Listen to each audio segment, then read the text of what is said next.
Okay, Jim. I love it. I like it too. I think you should hype up your guy. It's important. Compliments. Man, what? You know, words of affirmation. Listen, Delusion. I did learn this, Joy. When I had a girlfriend, the more compliments I gave, the better she was. The better y'all were. The better we were. Right. And this is what Michael you're helped saying. you with that one. Yeah, the better she was, the better we were. And this is what you see. Right. When I was with Doc and I played, he telling me how I'm the best in the world. And even if I'm not, if I can be for that one day when you really need it, and he has me believing that, psychologically, when you can get through to a player like that, and look at the results right now.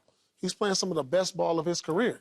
I love everything Harbaugh has done with his coaching, his X's and O's, and what people don't understand, it's beyond the X's and O's. This is all part of coaching. This is what makes him a good coach. He's a motivator. He draws up the plays. He gets everybody to buy in, and they love that. I love what Harbaugh's doing. Yeah, he should say that.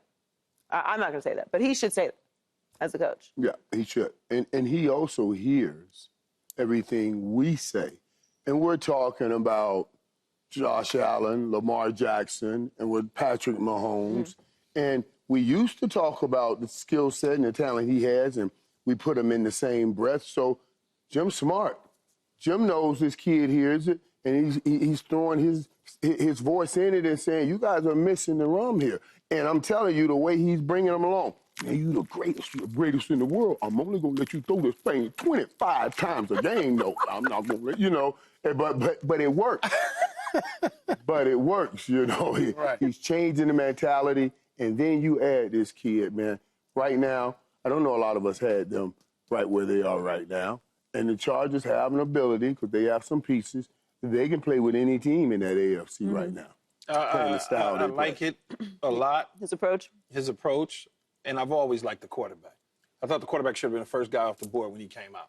But he wasn't. But he also went to... But he had the first guy talent, you said. That's how you saw it. That's what I'm saying. He should have been... That's how we were talking about. He's right. First guy. Right. Height, weight, size, speed, triangle number, big arm, successful program out of college. They just felt like he wasn't displaying... You know how these scouts and general managers are, this vocal leadership mess that they look at, okay, opposed to who he is. Jim Harbaugh says, okay, all right, I'm going to get that out of him. I'm going to show you what he is. So I don't have a problem with Jim saying it, because when it's all said and done, his trajectory is certainly saying that he's going to be one of the all-time greats. That's what it's saying. And Michael's right. 25 times a game, same recipe. Everybody that got that recipe that I talk about, they all win. Think about it, though, Paul. All that cute recipe, and I ain't picking on Joe Burrow. They throw the damn ball too much in Cincinnati. Okay? They throw it too much. Get back to what you can do balanced.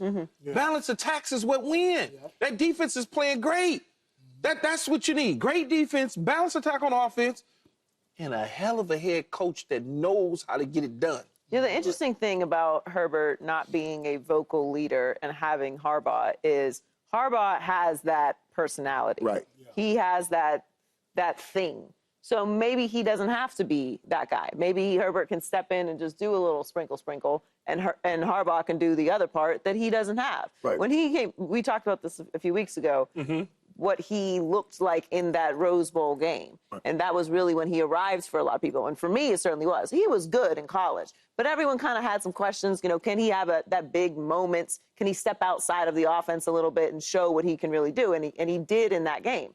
That made, to me, I agree, he had that top quarterback level. He could have been the number one overall pick. He just wasn't going to, because Joe Burrow had the best quarterback season that we'd ever seen in college football and won the national championship game. And I have no problem with Joe Burrow being the number one overall pick. And they were right, and they're quite happy with it. They went to a Super Bowl and an AFC championship game. So the picks weren't wrong. And Justin Herbert had an unbelievable rookie season and has shown the ability to put up massive numbers, make spectacular plays. He just hasn't been able to put it together from a team perspective, from the winning perspective that we expect from him. I say they haven't been able to put it together from a coaching perspective. Yes. So he can be put together. 100%. I also said it laid out just right, because I remember the story in the genesis of his career. He was talking about, he wrote letters about being the Chargers quarterback. So, you know, that played out perfectly. He's the Chargers quarterback. But having that dream of writing letters and and then being the top pick and bringing all these coaches put a lot of pressure on him. Jim is taking the pressure off him. You ask a question. It's like a relationship. When you spend that much time with some people, with anybody, you're going to pick up some of their habits.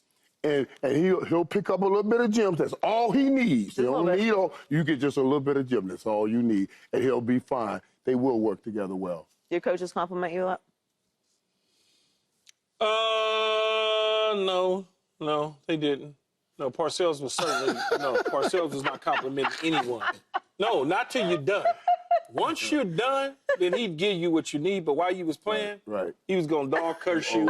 He was gonna, they ain't giving you no love, Paul. No love. None, zero. Because one of his first things is, why don't y'all go ahead and just put them in camp now since y'all think that they arrived already? Right. Yeah, he wasn't doing that. They just wasn't. The old school coaches always believe it's easier to come in tough and lighten up than come in light and try to get tough. Yeah, that doesn't work it. so much with this generation. Right. No, he wouldn't. Yeah.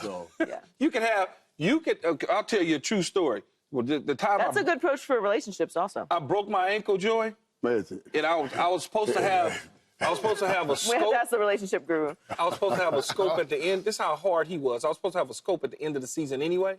So I broke my ankle, and at halftime, he comes in. I'm on the table. I'm sitting there. I'm like bummed out, whatever. He goes and asks Britt to train. He says, well, what the hell's wrong with him now?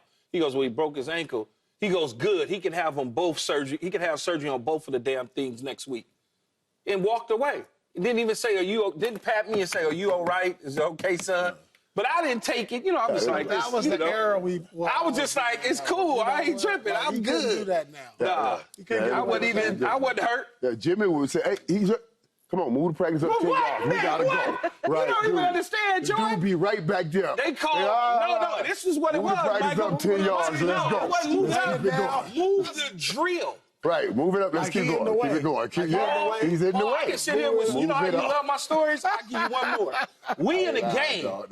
It's a dude that got laid out. He laid out. He tell him, don't you go out there and get him. Don't you. He make him crawl to the sideline. Come on. Because all he wants to do is have the people on TV talking about how injured he is. Oh, my God. But here, check this out, though, Paul. So they went out there anyway and got him. Dude was back in 2 plays later. He knew it. He knew. He knew. He knew. He knew. He knew. He knew. You was only giving the team a timeout by doing that. Yeah. He knew. But that's, it's different now. Yeah. So, right, this stuff be funny, though, I'm telling you. Oh, that's not a... Move the drill. They would tell him, move the drill. The tough love days are over. That dude's still on the ground. I'm looking back like... Practice is over. He's still on the ground. Boy, still ain't move the drill. I swear they used to do that all the time. No, but it's good, though. I think that's a thing that Harbaugh, having success in college, has brought to this team, being able to communicate with young people. Like, we're joking, but you can't talk to people like that.